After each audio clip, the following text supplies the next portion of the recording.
الرحمن الرحیم۔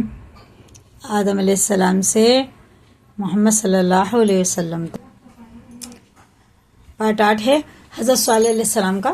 اس میں آج کی قصہ ہے حضرت ہود علیہ السلام کی امت جو عاد کہلاتی تھی وہ اللہ تعالیٰ کے عذاب سے ہلاک ہو گئی، ٹھیک ہے نا۔ اور اس میں کے باقی بچے ہوئے لوگ پھر آباد ہوئے، ان کی اولاد ہوتی گئی اور بڑھتی گئی۔ انہوں نے اپنا نام سمود رکھا۔ یہ لوگ بھی آہستہ آہستہ بت پرستی کرنے لگے اور برے کاموں میں پڑ گئے۔ تو اللہ میاں نے ان کے پاس حضرت صالح علیہ السلام کو نبی بنا کر بھیجا۔ انہوں نے اپنی قوم سے کہا کہ اللہ کی عبادت کرو، اس کے سوا تمہارا کوئی معبود نہیں۔ اور دیکھو اللہ تعالیٰ نے قوم ہود کے بعد تم کو سردار بنایا اور زمین پر آباد کیا۔ تم زمین میں بڑے بڑے محل بناتے ہو اور پہاڑوں کو کاٹ کاٹ کر اس پر بھی گھر بناتے ہو، گھر تراشتے ہو۔ تو اللہ کی نعمتوں کا شکر ادا کرو اور زمین میں فساد مت پھیلاؤ۔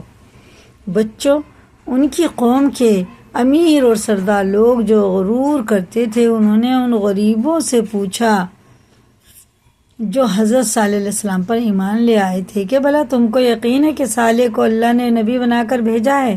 ان غریب ایمان والوں نے کہا کہ ہاں، ہم کو یقین ہے کہ حضرت صالح علیہ السلام کو اللہ تعالیٰ نے نبی بنا کر بھیجا ہے۔ اس وقت مغرور امیر کہنے لگے کہ اچھا تم ایمان لاؤ، ہم تو ایمان نہیں لاتے۔ ان امیر لوگوں کو یہ تعجب ہوا کہ اگر اللہ پاک کسی کو نبی بنا کر بھیجتے تو ہم امیروں میں سے کسی کو نبی بناتے۔ یہ گھمنڈ ان کو ہو گیا کہ غریب میں سے کیوں بنایا۔ حضرت صالح علیہ السلام برابر اللہ تعالیٰ کا پیغام ان کو پہنچاتے رہے مگر کوئی ان کی نہ سنتا بلکہ الٹا مذاق اڑاتے۔ آخر بچوں، ان لوگوں نے فیصلہ کر لیا کہ حضرت صالح علیہ السلام سے کہا جائے کہ اگر سچے نبی ہیں تو اس پہاڑ میں سے اونٹنی پیدا کر دیں، ہم آپ پر ایمان لے آئیں گے اور جانیں گے کہ آپ سچے نبی ہیں۔ حضرت صالح علیہ السلام نے اللہ سے دعا کی، اللہ میاں تو سب کچھ کر سکتے ہیں۔ انہوں نے کہا اللہ میاں تو سب کچھ کر سکتے ہیں۔ اللہ تعالیٰ نے حضرت صالح علیہ السلام کی دعا قبول کی اور ایک پہاڑی سے اونٹنی کو پیدا کر دیا۔ لیکن بچوں، ان کی قوم یہ سچائی دیکھنے کے بعد پھر بھی ایمان نہ لائی۔ یہ اللہ کی اونٹنی ایسی تھی کہ جس چشمے پر جا کر پانی پیتی تھی سب پانی ختم کر دیتی تھی، بہت لمبی چوڑی تھی۔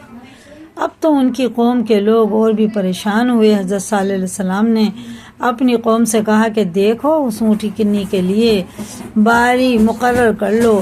ایک روز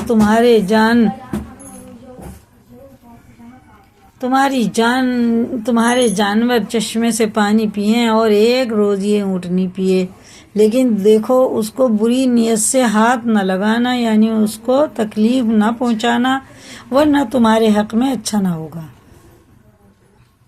بچوں، کچھ روز تک تو وہ اونٹنی کو حیرت سے دیکھتے رہے۔ آخر ان کی قوم کے چند لوگوں نے مشورہ کر کے اونٹنی کو مار ڈالا۔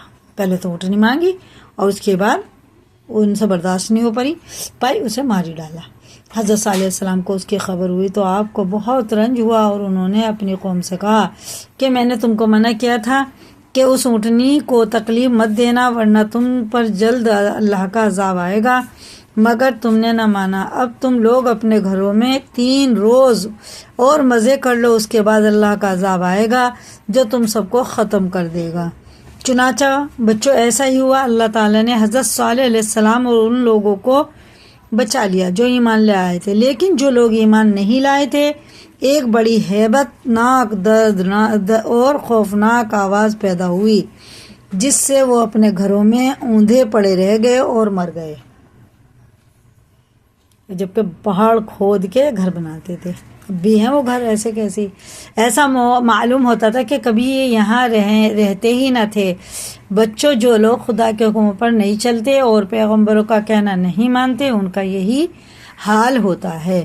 اللہ پاک ہم سب کو اپنے عذاب سے بچائے اور اپنی اور اپنے رسول کی اطاعت نصیب کرے، آمین ثم آمین۔ گھمنڈ تو کسی کا بھی نہیں رہا۔ اللہ تعالیٰ ہم سب کو نیک دین پر چلنے کی توفیق عطا فرمائے. آمین.